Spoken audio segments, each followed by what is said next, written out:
So we're doing a couple of things today. We're going to figure out what the crude yield is for aspirin. And based on that crude yield, you'll be able to kind of approximate what your percent yield should be, even though we can't get the percent yield until after we purify the aspirin. But the goal today is to recrystallize aspirin.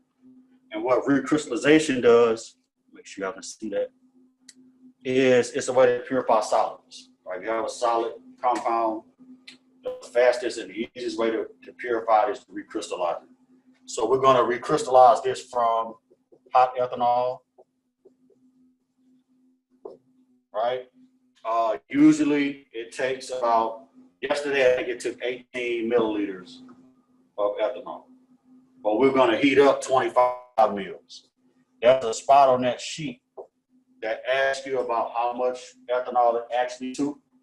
So you're going to keep track of that. And for those of you who are Zooming, you're going to be able to pick a value from one of the three participants who are here. It doesn't matter which one you use. All right. So with the hot ethanol, 2 words of caution with that. Number one, if it starts boiling, you just take it off the hot plate and sit it on the bench top. It's fine. If you heat it past the flash point, it will catch fire. So let's not do that. That's what I was telling you about your hot plate. That hot plate right there is like a real hot. It's like a hot boy. For real. It's like you turn it on 2 and they think it's supposed to be on 50. So I did that on purpose. So we're going to heat up some ethanol. You're going to see that. We're also going to get the crude mass of the aspirin that was synthesized by the group that came on not last Wednesday, but the Wednesday before. So I'm going to weigh those samples out up here. And so we're going to get 3 crude masses. Yesterday, groups yesterday, the crude mass was somewhere between 7 and 8 grams. Has anybody calculated the theoretical yield yet? Got it? What was it? Go ahead. It's how well the experiment actually worked, right? Because if the theoretical yield is 9 grams and we got a crude mass of somewhere between 7 and 8, that means it was a pretty good experiment. All right. So let me weigh out 3 samples, 3 crude samples. Actually, I'm gonna let you do your own because yours is still in here. So we're gonna take the same Erlenmeyers that we used, and we're gonna transfer this crude aspirin into them, right? So we're gonna recrystallize from the Erlenmeyer flask. So while I'm weighing this out, I'm gonna have each one of you start warming up some ethanol. Also yesterday. I'm gonna give each one of y'all 25 milliliters. So we can go ahead and put the 25 milliliters in the soup? No, you want to heat it up first. Because you don't know, you might not need all 25. And more than likely, you won't need all 25. Okay.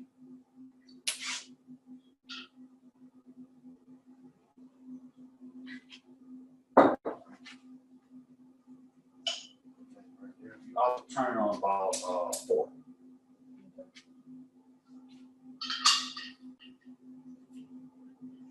Right, you're not gonna need all 25 milliliters, but I will put it right at it. Yeah, because that one has temperature at 9. It's not like one from CHEM.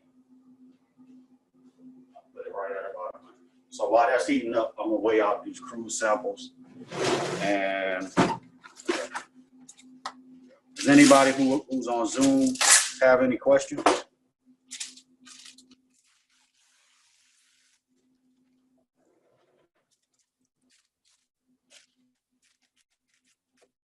All right, so for the first sample, this will be the one that you work on.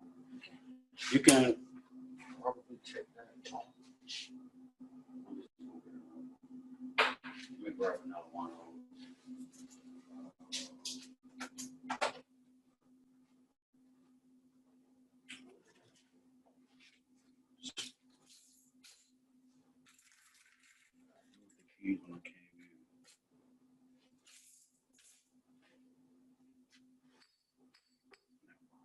Let's just a little bit of water is not going to kill it. But I don't want to screw up the process. All right. You got water in your flask too? Oh, boil it? No. So you can just turn it down. Turn it down to about 50. You want it to be hot, but not boiling. If it's boiling, you can turn the temperature down, or you can take it off and sit it on the bench top. All right, so I'm going to take this first sample, and I'm going to zero out my wax paper and transfer this sample to the wax paper.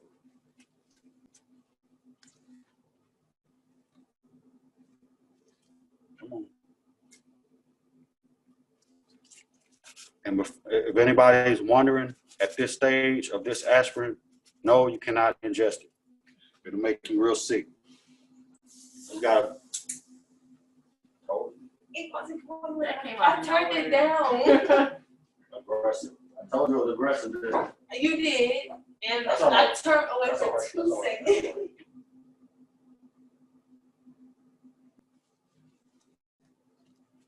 That looks good too. I think this is yours, Malachi. Yeah, this looks really good. It's probably not that impure. You can usually tell, like right before you recrystallize it, if it's shimmery and like clumpy and packed together, it's bad. But if it looks kind of powdery with a little bit of shimmer to it, that's a good sample. So I got a pan. No, that's pretty powdery. If it looks kind of, if it's all stuck together and shiny though, that's crap. But these are all good samples though. It's gonna have a little bit of shimmer to it, but it's not gonna be, you don't want it to look like tinsel. You ever seen that little Christmas tinsel? Yeah. The silver one? You don't want to look like that. That's crap. That's gonna give you a bad yield because it's full of salicylic acid. All right. So that second sample is 7.2. This is yours, Malachi, 7.2 grams. So I'm just going to take this and transfer it into this Erlenmeyer flask. And the reason why I have to do this like this is because we didn't weigh the filter paper. Otherwise, we could have just zeroed the scale out and reweighed the filter paper plus the aspirin. All right. So 7.2 grams. Don't do anything with that yet. Just keep your ethanol hot. Is yours heating up? Mm-hmm. Okay. All right, cool. Come on, back on. It's Yeah, on, but it's you can put it back on there. Put it on 1 this time. You had it on 2 last time? Yeah, but I had turned it down. Yeah. It's still hot. But once it starts boiling though, it don't matter if you turn it back down or not, it's gonna go crazy. Just leave it on 1. All right. So the last sample we're gonna do, weigh out for the crude.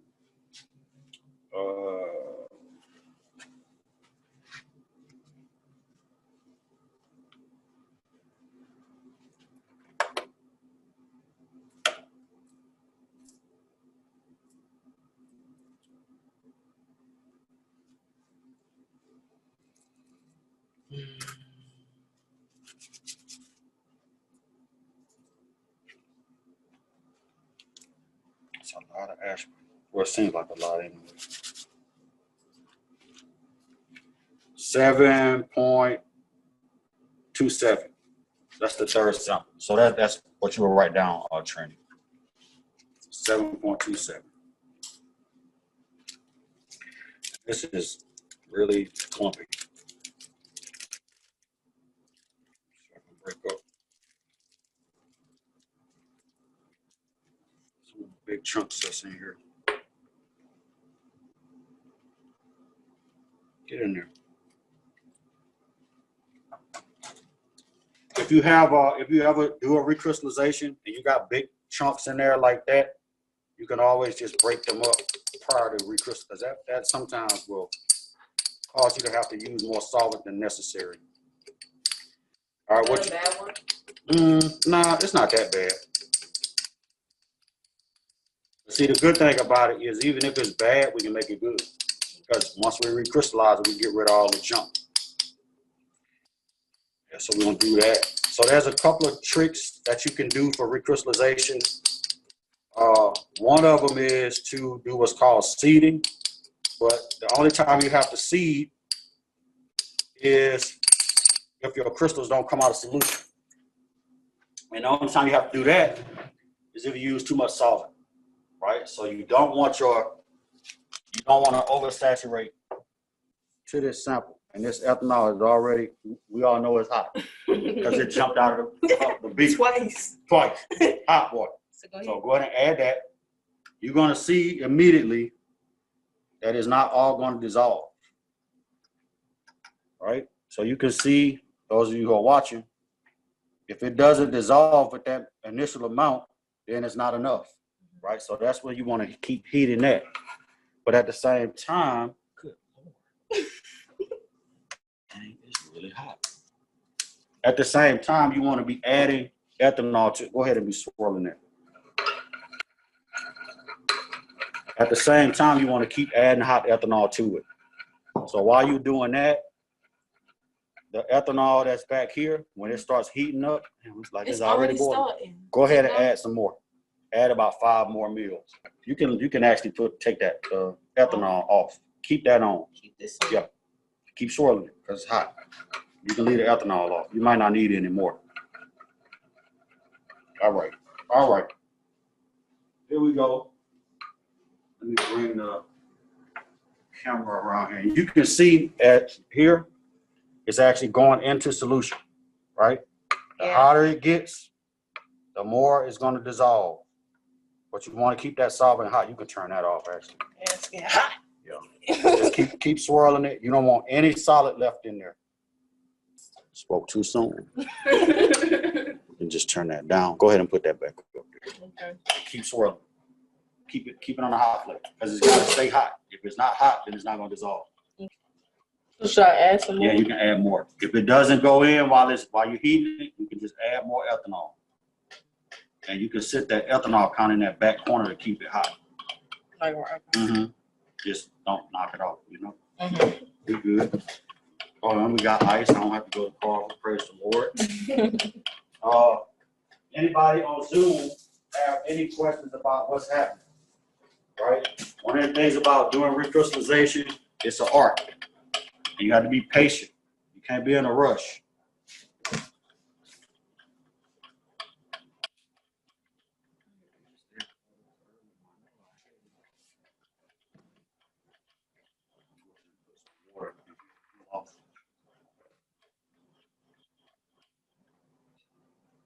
Right? Anytime you're doing a recrystallization, what you don't want to do again is add too much solvent.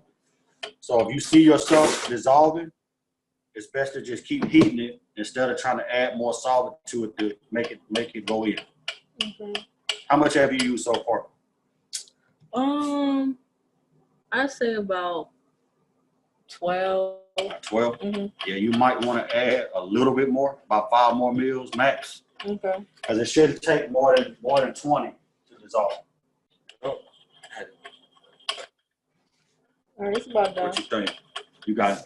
So you want no solid left. All of these samples are really good for one reason, or 2 reasons. Number one, we haven't had to do a hot gravity filtration. A lot of times when you're dealing with a recrystallization and you have some impurity in there that won't dissolve, you can do what's called a hot gravity filtration, where you just take it while it's still hot and filter it through a glass funnel to get that insoluble crap out of there. But we haven't had to do that, so that's good. Do I take it off? Yep. Let it cool. You ready for some? If you use the 7.14 grams, then the time it took was 5 minutes. If you use 7.2, 4 minutes. And if you use 7.27, then 7 minutes. So no hot gravity? No, we don't need that. But sometimes you have to do it. You got crap. Like sometimes when you use some cheap filter paper, it'll just be floating around in there. So you have to filter it off. Everybody good on the time? The goal of pouring. Go ahead. Just add it. And you see it turn milky, right? The reason for that, the reason for the water, is that the aspirin itself is soluble in hot ethanol, but it's insoluble in a water ethanol mixture. So when you add the water, what you're doing is you're gonna force the aspirin to come out of solution. All right, because it's not soluble in that water ethanol mixture. So you're gonna put that right on the ice bath. You can see that. Yeah, go ahead. You can see for Trinity's, hers turn milky also, which is a good thing. But what you don't want is crystals immediately, because that means that your stuff precipitated and it didn't crystallize. The crystals you want to grow over time, so slowly. So you just want to put, once you get that, add that 40 mils, you're gonna put that on the ice bath. And Just sit on top? yeah, that's fine. You can see right here that some crystals are starting to form in that flask. You can see them forming on the bottom. A lot of them, right? And that's what you want. Within the first probably 5 minutes or so, you want to start seeing crystals.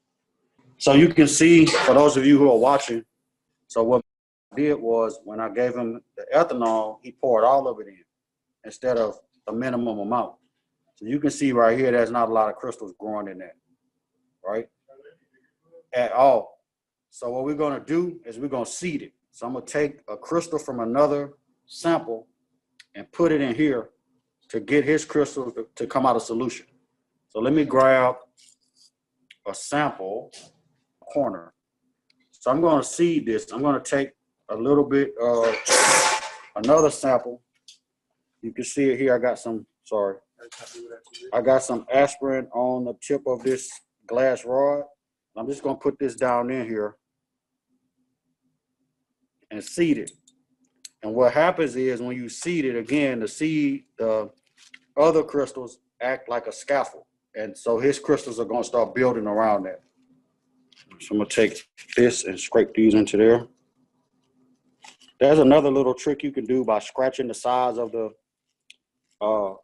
flask, but for now, I think this will be good. We'll get that in there and then get some more. And you can see immediately all from one crystal from another sample. So we're gonna leave that. We'll check back on that in about 5 minutes. It's gonna be a lot more crystals. You're welcome, by the way. As I say,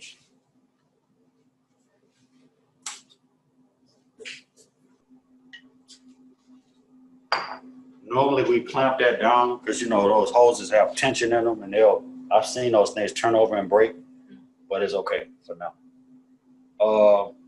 So you want to set up go ahead and plug the hose up to that. Yep. And then since these filter adapters are kind of small, well, not the filter adapter itself, but the filter adapter is kind of thick compared to the neck of the flask, you can just turn it upside down. And it'll still, because the purpose is to get a good seal on that so you can pour a vacuum. So that's fine with that. And then you just need to sit that up there. You can hold it when the water starts running. Okay. And let's seat it down. So put that in there, and then we're gonna drop a little bit of ethanol on there to hold it in place. So you can wet it to hold it in place. Put a little bit of ethanol around the bottom part. Don't be scared. That wasn't enough? Yeah, that's enough. It ain't moving no more, so you're good. You just want to seat it. And yes, these are coffee filters. It's okay. Sometimes you have to improvise or wait 3 weeks for it to come from. It's a little wet. Is it okay? Yeah, that's fine. You're going to add water to it anyway. Speaking of which, I need to cool some more water. So turn on your faucet. Did I put too much? Nope. Okay. There's no such thing. Turn your faucet on, turn it up high, as high as it goes, right? Because you want to get a good vacuum. So go ahead and take that flask off the ice valve and just pour it all to that. But be careful not to pour it in the gaps. So you want to pour it directly onto that filter.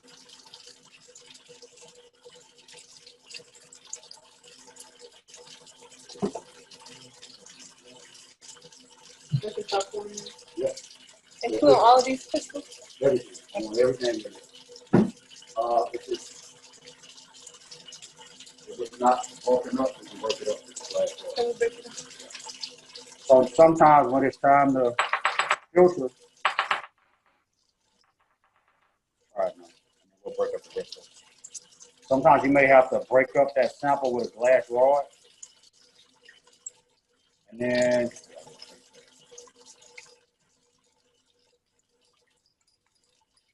what I'm doing now. Just have a glass rod, and I'm just breaking that up like that. And then we're also gonna rinse it with water too. So it was like see-through initially, right? You couldn't see any crystals, and now you got a lot of crystals. That seeding actually works. The only thing is when you have to seed it, that means you have to wait a little bit longer to get the maximum yield, because you don't want to filter it now and leave half of your aspirin in solution. So we're going to wait about 10 more minutes on that. But you can see after we seeded it, we have a lot of crystals in there now. So we're going to wait about 10 more minutes on that one. And then for these two,